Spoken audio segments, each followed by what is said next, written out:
Hello everyone, कैसे हैं आप सब। तो आज जिस टॉपिक पर हम बात करेंगे उस टॉपिक का नाम अगर आपको वीडियो में दिख ही रहा होगा, इट्स अ स्पेस लैटिसेस। ठीक है, तो स्पेस लैटिसेस हमारा बेसिकली मटेरियल साइंस में आता है। मटेरियल साइंस एक यूनिट होती है, उसके अंदर स्पेस लैटिसेस टॉपिक कवर किया जाता है, जिसमें फर्दर बहुत सारे हम सब टॉपिक्स को भी डिस्कस करेंगे, जैसे क्रिस्टलाइन स्ट्रक्चर हो गया, क्रिस्टल सिस्टम हो गया, टाइप्स ऑफ क्रिस्टल सिस्टम्स हो गया, यूनिट सेल्स क्या होते हैं, बीसीसी, एफसीसी और भी बहुत छोटे छोटे टॉपिक्स इसमें आएंगे। ठीक है, तो सबसे पहले हम यहाँ से शुरू करेंगे। हम शुरू करेंगे आज यहाँ से स्पेस लैटिसिस से। ठीक है, तो स्पेस लैटिसिस में क्या होता है बेसिकली, बहुत कन्फ्यूजन रहता है।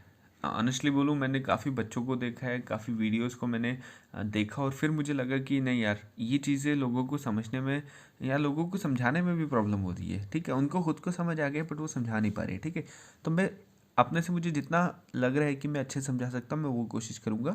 तो स्पेस लैटिसिस का मतलब होता है कि अगर आप ये वाला स्ट्रक्चर देख रहे हैं, ठीक है, अगर आपको ये स्ट्रक्चर देख रहा है तो आपको बस इतना चीज़ों को याद रखना है कि अगर एक एटम में इसको मान के चल रहा हूँ या एलिमेंट मान के चल रहा हूँ, तो इसके जो नेक्स्ट, फिर उसके नेक्स्ट जितने ये जो एक एटम के आसपास जितने भी सराउंडेड एटम्स होते हैं ना, उन सबको मिलाकर एक स्पेस लैटिस बनता है।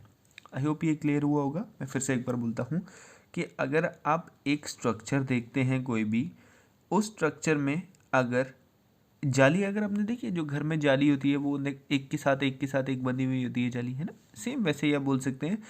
जैसे लिखा है atoms which are surrounded by similar atoms around it, कि एक एटम के आसपास जितने भी सिमिलर एटम्स जब उसको सराउंड करके रखते हैं, उसको हम बोलते हैं स्पेस लैटिसेस। ठीक है, हिंदी में भी लिखा है मैंने, ताकि जो बच्चों को थोड़ा सा भी हमेशा मैं आपको एक ही सजेस्ट चीज़ करूँगा कि आप अगर आप नोट्स कभी बना रहे हैं ना, तो आपके नोट्स किसी थीसिस में या किसी पीएचडी के लेवल पे नहीं जाएंगे कि आपको वो आगे फर्निश वो करने हैं, पब्लिश करने हैं वगैरह।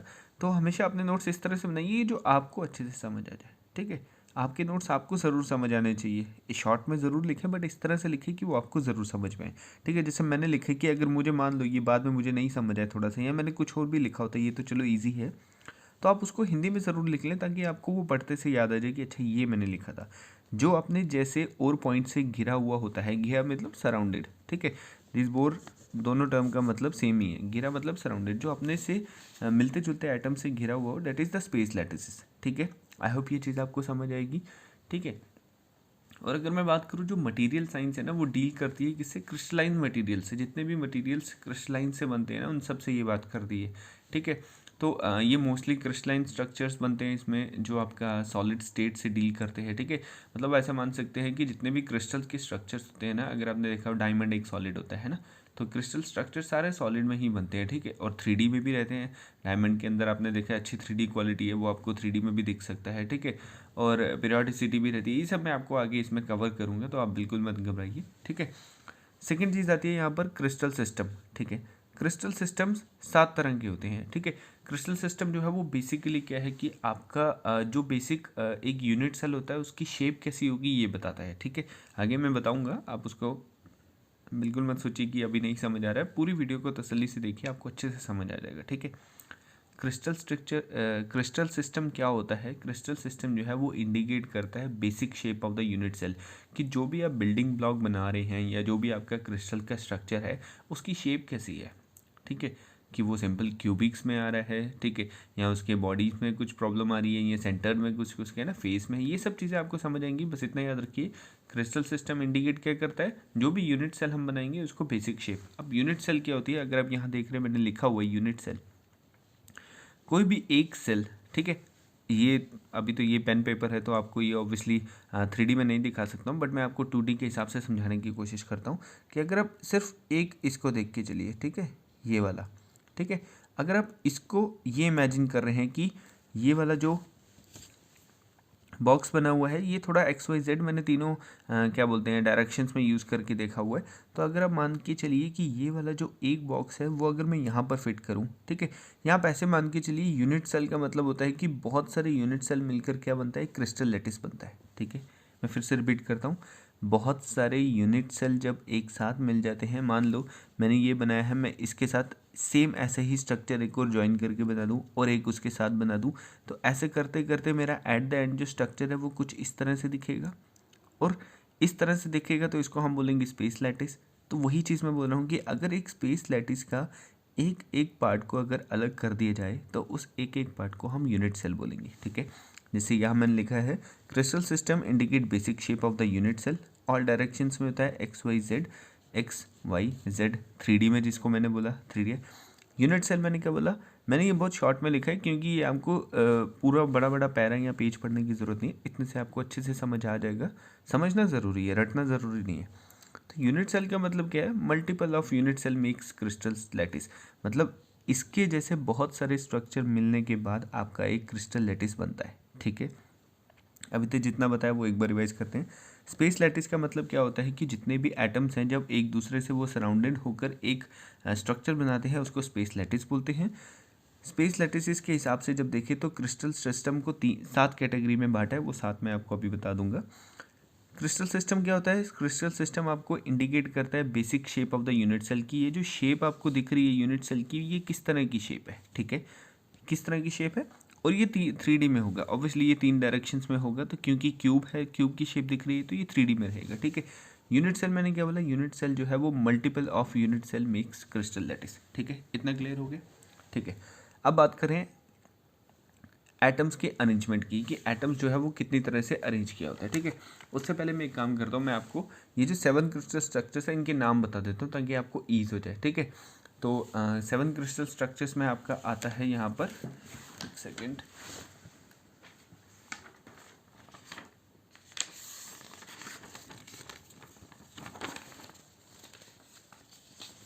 सेवन क्रिस्टल स्ट्रक्चर्स में आपका आता है क्यूबिक, टेट्रागोनल, ठीक है। मैं यहाँ लिख देता हूँ ताकि आपको समझ आ जाए। Cubic, second is the tetragonal, third is the orthorhombic, fifth is the rhombohedral, sixth is the fifth is the hexagonal, sixth is the monoclinic,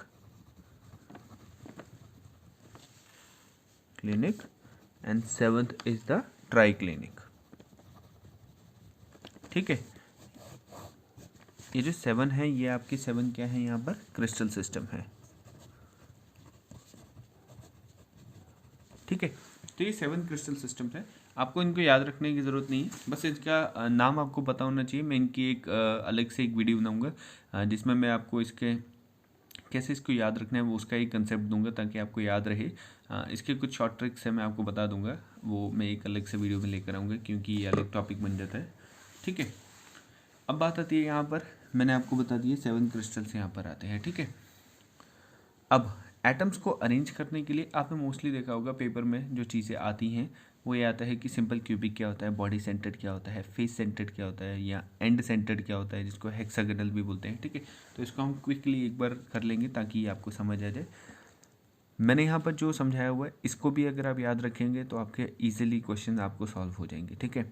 simple cubic, आपने अगर एक क्यूब देखा होगा, ठीक है, ये भी क्यूब ही बना हुआ है ना, आपने इसमें अगर क्यूब देखा होगा तो नॉर्मल क्यूब में कितने एजिस होते हैं, 1 2 3 4 5 6 7 8, 8 कॉर्नर्स हैं, 8 एजिस हैं, कुछ भी बोल सकते हैं, ठीक है। अब जो सिंपल क्यूबिक है उसके याद रखना है कॉर्नर्स पे एटम्स होंगे, हर एक कॉर्नर पे एटम होगा, दैट इज़ नॉर्मल। जहाँ जहाँ जॉइंट लगेंगे मतलब दो चीज़ें आकर जुड़ रही है तो मतलब एटम का बॉन्ड बीच में बनेगा। तो सिंपल क्यूबिक में जितने कॉर्नर्स है उतने एटम्स होंगे, 8 कॉर्नर्स 8 एटम, सिंपल क्यूबिक में बस इतना याद रखना है, ठीक है। ये फॉर्मूलेस हैं, ये भी मैं आपको समझाऊंगा क्या चीज़ है। BCC की जब बात कर रहे हैं तो BCC की फुल फॉर्म पहली बात तो है बॉडी सेंटर्ड क्यूबिक, ठीक है। मतलब जो क्यूबिक है उसका जो बॉडी होगी उसका एक सेंटर भी होगा, ठीक है। ये चीज़ समझ आई आपको, बॉडी सेंटर्ड क्यूबिक मतलब एक क्यूबिक स्ट्रक्चर है, उसकी जो बॉडी होगी उसका फोर्स जितनी भी होंगी, जितनी भी चीज़ें हैं वो उसकी सेंटर पे भी लाई करेंगी, ठीक है। अब इस डायग्राम को आप थोड़ा सा ध्यान से देखिए, ठीक है। इस डायग्राम में ये एक क्यूब बना हुआ है, ठीक है। इस क्यूब में 1 2 3 4 5 6 7 8, ये 8 हैं जैसे सिंपल क्यूबिक में होते हैं, सेम वैसे ही, ठीक है। बट इस डायग्राम के सेंटर में आपको ये एक दिख रहा होगा, ठीक है। अभी 3D नहीं है तो आई होप आप इसको समझ पा रहे होंगे कि ये ऐसा मान के चलिए कि अगर आप एक बॉक्स लेके रहे हैं, लकड़ी का बॉक्स लेके चल रहे हैं जो थोड़ा स्क्वायर या क्यूबिक की फॉर्म में है, तो उसके सेंटर में अगर आप एक लेके चलेंगे, ठीक है। तो सेंटर में मैंने ये एक, अगर आपको ये दिख रही होंगी, मैंने डॉटेड लाइन्स बनाई हुई है ताकि आपको ये समझ आए कि ये सारे एक दूसरे से कनेक्टेड हैं। इसको बोलते हैं हम बॉडी सेंटर्ड, ठीक है। बॉडी सेंटर्स में क्या होता है, atoms at each corner and one atom at the rate centre. मतलब एटम्स जितने भी हैं वो हर एक कॉर्नर्स में भी होंगे as a same similar to simple cubic, but एक एटम आपका सेंटर में भी होगा, ठीक है। ये जो मटेरियल होता है ये थोड़ा हार्ड और ब्रिटल हो जाता है। हार्ड और ब्रिटल पे भी मुझे काफ़ी लोगों ने कहा है कि उनको हार्ड, ब्रिटल, डक्टाइल ये क्या होता है, तो मैं इसके लिए एक शॉर्ट्स लेकर आ जाऊँगा ताकि आपको समझ आ जाए, ठीक है। थर्ड चीज़ है, फिलहाल हम इसी को कंप्लीट करेंगे क्योंकि ये बीच में डिस्टर्ब ना हो जाए चीज़ों को लेके। एफसीसी की जब बात आ रही है तो एफसीसी को हम क्या बोलते हैं, फेस सेंटर्ड क्यूबिक, ठीक है। फेस सेंटर्ड मतलब कि क्यूब के जितनी भी साइड्स होंगी उनके जो फेस है उनके सेंटर्स में एक एक एटम आकर रुकेगा या उस पर होगा, ऐसा मान के चलिए, ठीक है। मतलब ये अगर एक क्यूब है, यहाँ थोड़ा 3D नहीं बन पाया तो इसलिए वैसे बनाया हुआ है। एक क्यूब की ये चारों साइड पे आप बोल सकते हैं कॉर्नर्स पे आपको एक एक एटम मिल जाएगा, और ये 2 एटम मैंने बना के चले इस हिसाब से कि आपको समझ आए कि राइट लेफ्ट है ना, ऊपर नीचे जो जितनी भी डायरेक्शंस हैं, जितने भी इस क्यूब के फेसेस हैं, उन सब फेसेस पर भी एक एक एटम होगा, ठीक है। तो मैंने शॉर्ट के लिए लिख दिया 4 साइड, मतलब चारों साइड में, प्लस बॉटम, एक बॉटम में, प्लस अप, इन 6 सारों को मिलाकर 6 हो जाते हैं, और 4 ईच कॉर्नर्स पे रहेंगे, ठीक है। Atoms at each corner and each atom at each face of the side of the cube, ठीक है। ये आपको समझ आ जाएगा होगा मैं क्या बोल रहा हूँ कि इसमें हर एक कॉर्नर में होंगे, हर एक फेस पे होंगे, ऊपर नीचे जितने भी कॉर्नर्स फेसेस हैं ना उन सारी साइड्स पर ये अवेलेबल होगा आपको, ठीक है। तो ये तीसरा था आपका क्या, एटम्स अरेंजमेंट। पहला था सिंपल क्यूबिक, सेकेंड आपने पढ़ा बीसीसी, थर्ड आपने पढ़ा एफसीसी, और अब जो फोर्थ आता है, फोर्थ हमारा आता है हेक्सागोनल क्लोज पैक भी बोल सकते हैं, या इसको आप एंड सेंटर्ड क्यूबिक भी बोल सकते हैं, ठीक है। हेक्सागोनल में आपको बस इस चीज़ को ध्यान से समझ आ जाएगा तो बाकी कुछ भी देखने की ज़रूरत नहीं रहेगी आपको, ठीक है।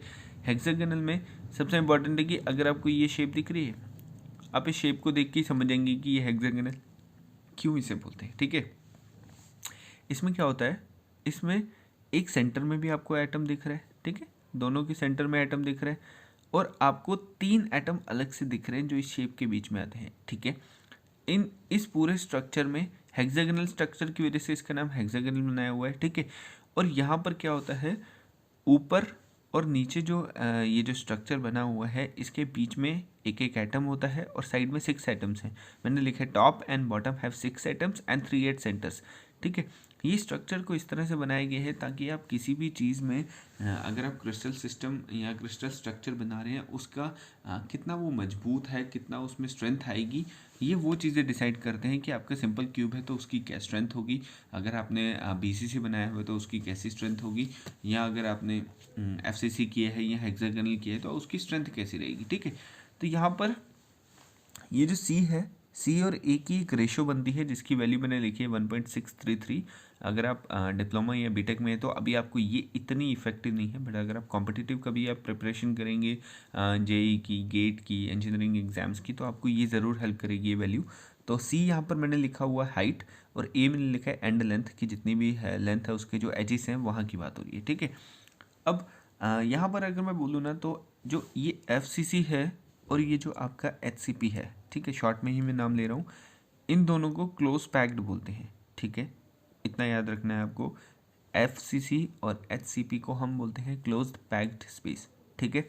ये थोड़ा अलग लेवल का है, ये अभी आपको नहीं समझ आएगा। अगर आपको एवरेज निकालनी है तो ये फॉर्मूला होता है एन सी, यहाँ पर एन सी जो है वो कॉर्नर्स के आइटम्स हैं, एन एफ जो है वो फेस के आइटम्स है, और एन आई जो है इंटीरियर आइटम्स है। इंटीरियर मतलब अंदर वाले, फेस मतलब जो फेस के ऊपर दिख रहे हैं जैसे एफ सी सी के ऊपर जो है, और कॉर्नर्स में जो वर्टिसेस जितने भी यहाँ पर बने हैं या जिसमें बने हुए हैं ये वो है, ठीक है।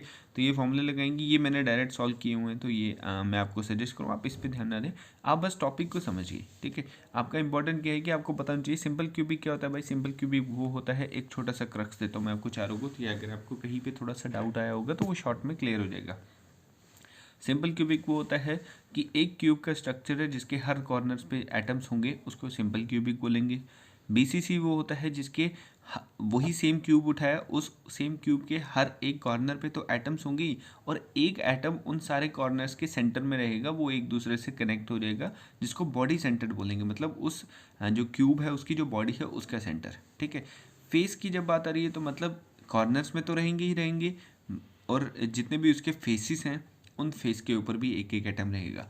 अब बात आती है यहाँ पर हेक्सागोनल में। हेक्सागोनल में स्ट्रक्चर इस हिसाब से बनाई गई है कि उसकी स्ट्रेंथ को किस तरह से, मैंने यहाँ लिखा हुआ है, zinc and magnesium have these kinds of properties. जो जिंक और मैग्नीशियम अगर आपने देखा होगा कि उनकी प्रॉपर्टीज़ कैसी होती हैं, तो आपको समझ आ जाएगा कि ये क्यों उनमें ज़्यादातर ये यूज़ किया जाता है और रिलायबल माना जाता है। CA रेशो आप अगर समझ नहीं भी आ रहा है तो आप इतना बस याद रखिए कि CA रेशो जो है वो 1.633 के बराबर होती है। दिस इज स्टैंडर्ड, आपको इसको ज़्यादा रटने की ज़रूरत नहीं, ये फिक्स्ड है। ठीक है, तो पूरा क्रक्स अगर आपको समझ आ गया होगा, स्पेस लैटिसेस क्या होते हैं, एटम्स के अरेंजमेंट किस तरह से होते हैं, सिंपल क्यूब क्या होता है, ठीक है, कितने तरह के क्रिस्टल स्ट्रक्चर्स होते हैं, जिसमें क्यूबिक है, टेट्रागोनल है, ऑर्थोरोम्बिक है, रोम्बोहेड्रल है, हेक्सागोनल है, मोनोक्लिनिक है, ट्राइक्लिनिक है। ठीक है, ये सब चीज़ें होती हैं। ठीक है, और एक चीज़ मैं आपको इसमें और बताना चाहूँगा, अगर मैं सिर्फ इस वाले एक यूनिट सेल को लेके चलूँ ना, तो कुछ प्रॉपर्टीज़ इसमें दिखाई जाती हैं, जिसमें अगर मैं यहीं पर अगर इसको बनाने की कोशिश करूँ ना, तो मैं आपको जैसे ये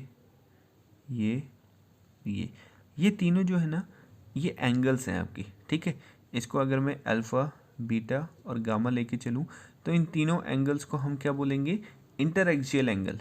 इंटर या इंटर नहीं भी बोलेंगे, एक्सियल एंगल, कि ये जो एक क्यूब है इन तीनों के बीच में जो एंगल बना रहा है वो ये बनाता है। ठीक है, और यहाँ पर जो है स्पेस के लैटिसेस भी होते हैं या पैरामीटर्स भी बोलते हैं। ठीक है, मैं आपको बताता हूँ, जैसे अगर मैं इसको कुछ बोल रहा हूँ, ए बोल रहा हूँ सपोज़, इसको मैं बी बोल रहा हूँ, ठीक है, और इसको मैं,